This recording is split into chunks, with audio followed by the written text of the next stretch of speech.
శుభం వ్యాధు శ్రీ గురుభ్యో నమః.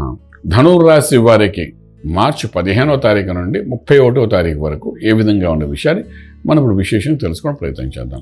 ధనుర్రాశికి తృతీయ స్థానంలో కుజుడు శనీశుకుడు యొక్క ప్రభావం కనిపిస్తుంది. చతుర్థంలో రవి బుధుడు ప్లస్ రాహు యొక్క ప్రభావం, పంచములో బృహస్పతి అనుగ్రహం కనిపిస్తోంది. అలాగే రాజ్యంలో కేతు యొక్క అనుగ్రహం కనిపిస్తుంది. అద్భుతంగా ఉంది. ధనుర్రాశి వారికి రాజ్యంలో కేతు కమ్యూనికేషన్ స్కిల్స్ చాలా అద్భుతంగా ఉంటుంది. రాజ్యస్థానంలో కొంతవరకు మీ యొక్క మాటకి ఒక బలం పెరిగే అవకాశం, అంటే ఉద్యోగం చేసే ప్రదేశం కానీ, ఉద్యోగం చేసే ప్రదేశం అంటే మీరు గవర్నమెంట్ డిపార్ట్మెంట్ కొనుక్కుంటే, ప్రైవేట్ డిపార్ట్మెంట్ కొనుక్కుంటే, ఏదైనప్పటికీ సాఫ్ట్వేర్ ఐటీ రంగం ఏదైనప్పటికీ ఉద్యోగ స్థానంలో పోయి కూర్చున్న తర్వాత మీరు ఇచ్చే కమ్యూనికేషన్ స్కిల్స్ వల్ల మీకు ఒక గుర్తింపు పెరిగే అవకాశం ఉంటుంది. చిన్న స్థల మార్పు కూడా జరిగే అవకాశం ఉంటుంది ఉద్యోగ స్థలంలో, అదైతే కనిపిస్తుంది.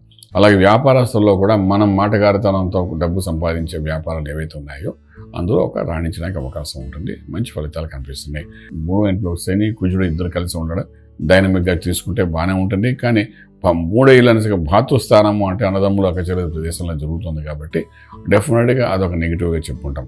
మీరు ధైర్యంగా సాహసంగా అడుగులు వేయచ్చు, కానీ దానివల్ల నష్టం జరిగేది మీ అక్కచెల్లెలకి అన్నదమ్ములకి అని చాలా స్పష్టంగా కనబడుతుంది. ఎందుకంటే వేసే అడుగు దగ్గర జాగ్రత్త తీసుకోవాలి. అలాగే చతుర్థంలో రాహు వల్ల తల్లి యొక్క అనారోగ్య విషయంలో కొంత జాగ్రత్త తీసుకోవాల్సి వస్తుంది. తల్లిగారి విషయంలో ఎంత జాగ్రత్త తీసుకుంటే అదే మనకు మహాభాగ్యం అనుకోవాలి ఈ సమయంలో. ఎందుకంటే ఏడాది కాలం రాహువు అక్కడ ఉంటాడు. ఈ ఏడాదిలో ఎప్పుడు ఎలా ఇబ్బంది పెడతారో మనకు తెలియదు తల్లిగారిని. ఇక అవకాశము పుణ్యము అంటే చాలామంది అనుకుంటారు పెద్దవాళ్ళు అయిపోయారు తల్లిగారు అంటే ఏం చేస్తాం. ఆవిడ ఈ సమయంలో మనం చేసే ప్రతి కార్యం మన మోక్షానికి, మన నెక్స్ట్ తరానికి మోక్షానికి ఉపయోగపడుతుంది.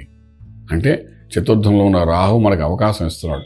ఏమని ఇస్తున్నాడు అంటే, చతుర్థం అంటే తల్లి స్థానం కాబట్టి తల్లిగారికి సేవలు చేసుకోగలిగితే మీ తరము, మీ తలవారి తరము అంటే మీ వంశానికి సంబంధించిన తర్వాత తరం కూడా అనుకూలమైన వాతావరణం జరుగుతుంది. ఆ అనుగ్రహంతో చక్కటి ఫలితాలు వస్తాయని చెప్తున్నమాట. సో ఆరోగ్యాన్ని జాగ్రత్త తీసుకొని తల్లి విషయంలోనే అది స్పష్టంగా మనకు కనిపిస్తోంది. ఎందుకంటే అక్కడ రాహుతో పాటు రవి ప్లస్ బుధుడు కనమాట. రవి అంటే తండ్రి అంశానికి సంబంధించి, కొడుకు సంబంధించింది, బుధుడు అంటే అన్నదమ్ములకు సంబంధించింది. ఇవన్నీ అక్కడ కనబడుతున్నాయి. దాంతో పంచంలో గురుడు కూడా ఉన్నాడు. చాలా అద్భుతమైన ప్రదేశంలో గురుడు ఉన్నాడు. గురు యొక్క అనుగ్రహం ఇంకొక 4 రోజులు పూర్తిగా ఉంటుంది. మే 1 వరకు గురు యొక్క అనుగ్రహం ఉంటుంది. సో ఏ శుభమైన కార్యాలు చేయాలన్నా, శుభమైన ఫలితాలు ఇవ్వడానికి అనుకూలం ఉన్నది కాబట్టి, గురు అనుగ్రహం ఉన్నప్పుడే శుభకార్యానికి అనుకూలంగా ఉంది కాబట్టి వివాహము, ఉద్యోగము, వ్యాపారము, వ్యవహారాన్ని అనుకూలంగా కనబడుతున్నాయి. అలాగే శుభార్తలు వింటారు, శుభకార్యం చేస్తారు. విదేశాలకు చదువుకోవాలనుకున్న విద్యార్థులు వెళ్ళాలనుకుంటే అనుకూలమైన వాతావరణం కనబడుతుంది. అలాగే విదేశాలకు వెళ్ళి సెటిల్ అవ్వాలనుకుంటే అనుకూలమైన వాతావరణం కనబడుతుంది.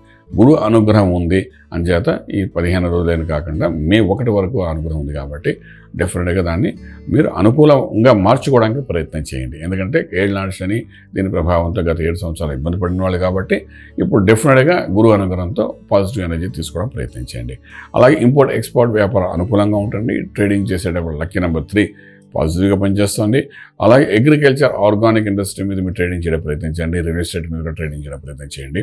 అలాగే మంత్రం దగ్గరకు వచ్చిన మంత్ర సాధన దగ్గరకు వచ్చినప్పుడు చతుర్థంలో ఉన్న రాహు యొక్క ప్రభావం మనకు పూర్తిగా కనిపిస్తుంది కాబట్టి ఆ రాహు యొక్క ప్రభావం అనుకూలంగా ఉండడానికి రాహు గాయత్రి మంత్రం నాగధ్వజాయ విద్మహే పద్మహస్తాయ ధీమహి తన్నో రాహు ప్రచోదయాత్ గాయత్రి మంత్ర సాధన చేసుకుంటే సమస్యకు పరిష్కార మార్గం కనబడుతుంది.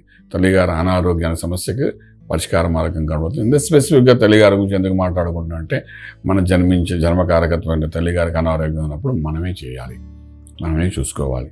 సో అటువంటి పరిస్థితులు ఏర్పడుతుందని క్లియర్గా చెప్తున్నాను కాబట్టి కొంచెం జాగ్రత్త తీసుకుంటే సరిపోతుంది. అక్కడ ఏడాది కాలం ఉంటారు కాబట్టి ప్రతి క్షణం మనకు ఏడాది కాలంలో కూడా కొంచెం జాగ్రత్త తీసుకోవాలి.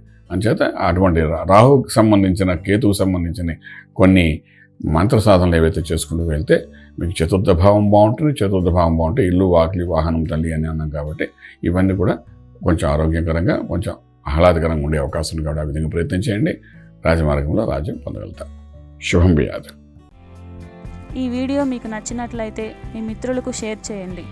అలాగే మా ఛానల్ను సబ్స్క్రైబ్ చేయడం మర్చిపోవద్దు. Thank you.